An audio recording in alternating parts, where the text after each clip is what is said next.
तुम्हाला हसावंसं वाटलं तर स्वतःवर हसा, दुसऱ्यांवर हसू नका.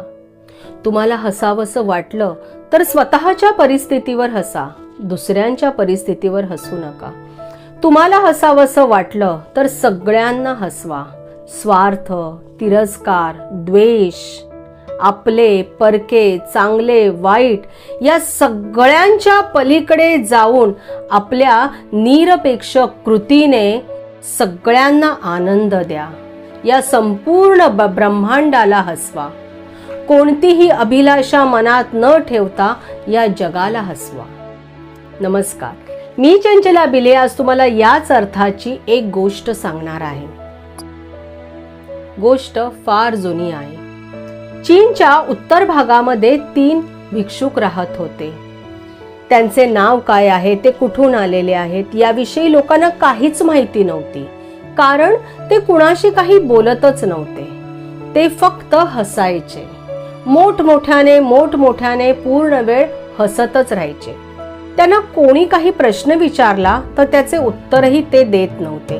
ते फक्त हसत असायचे. ते 3ही भिक्षुक एका गावात जात असत.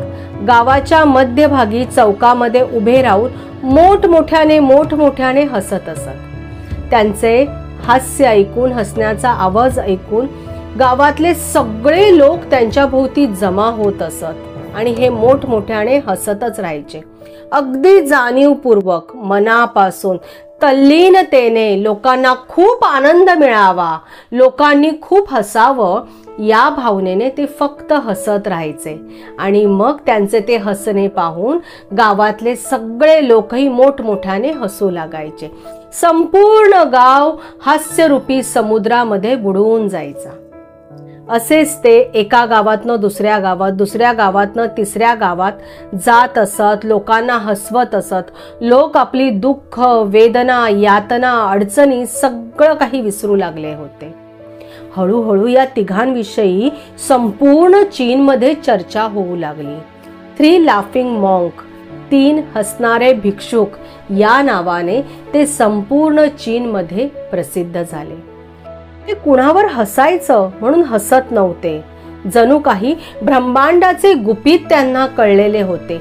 जणू काही परमेश्वराचा संदेश त्यांना कळलेला होता की परिस्थिती कशीही असली तरी आपण हसत जीवन जगावे, इतकाच संदेश ते आपल्या हास्यातून संपूर्ण चीनला देत असत आणि लोकांना हसवत असत. संपूर्ण चीन आता त्यांच्या या वागण्यामुळे आपलं दुःख विसरू लागलेले होते.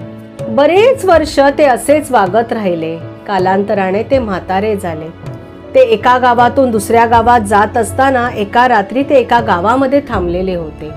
त्या 3 भिक्षुकांपैकी एका भिक्षुकाचा एक दिवस रात्री मृत्यू होतो आणि ही बातमी वाऱ्यासारखी गावामध्ये पसरते. आता लोक विचार करू लागतात की 3 हसणारे हे भिक्षुक, यातल्या एका भिक्षुकाचा जर मृत्यू झालाय तर आता राहिलेले ते 2 जण तर नक्कीच रडणार. आज त्यांना आम्हाला रडताना पाहायला मिळेल. दुसऱ्या दिवशी सकाळी सगळे जण त्या मृत भिक्षुकाच्या भोवती जमतात. सगळे गावकरी जमतात. त्याचे 2 हे मित्र जे आहेत ते सुद्धा तिथे उभे असतात. त्या मृतदेहाला पाहून ते 2ही भिक्षुक मोठमोठ्याने हसू लागतात. गावकऱ्यांना आश्चर्य वाटतं की त्याचे हे 2 मित्र असे कसे वागू शकतील. म्हणून मग गावकरी त्या भिक्षुकांना प्रश्न विचारतात की तुम्ही इतके चांगले मित्र, एकमेकांचे साथीदार, आणि त्या एका भिक्षुकाचा मृत्यू झाल्यावर तुम्ही दोघे हसू कसे शकता. तेव्हा पहिल्यांदा त्यातल्या एका भिक्षुकाने बोलण्यासाठी, गावकऱ्यांना उत्तर देण्यासाठी तोंड उघडले आणि तो म्हणाला की आम्ही आयुष्यभर तिघही सोबत राहिलो. आम्ही आयुष्यभर एकच काम केलं, लोकांना हसवण्याचे.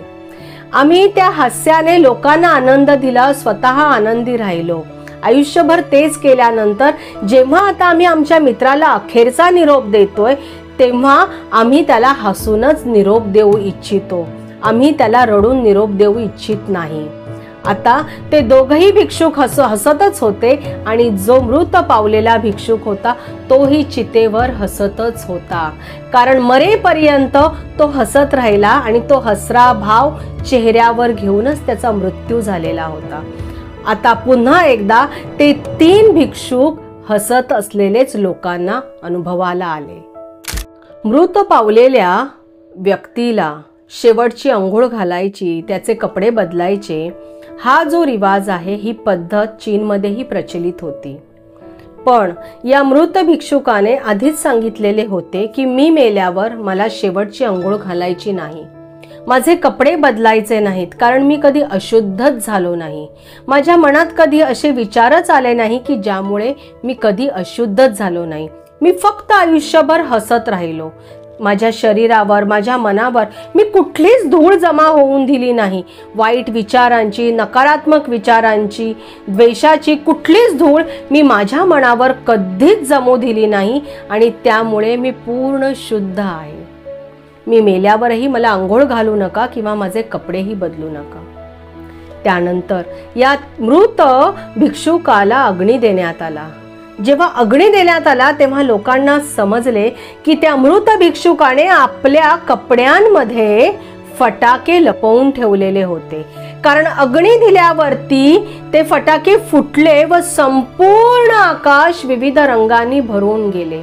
ते सुंदर दृश्य पाहून सगळे गावातले लोक हे मोठमोठ्याने आनंदाने हसू लागले.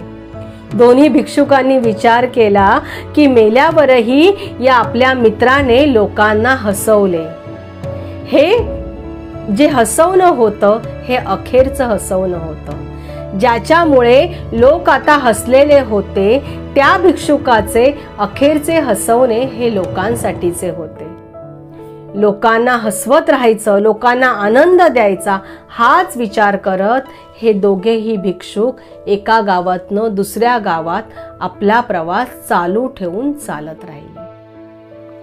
तर अशी ही गोष्ट नक्कीच तुम्हाला आवडली असेल तर शेअर करा, लाईक करा, आपल्या या चॅनलला सबस्क्राईब करा.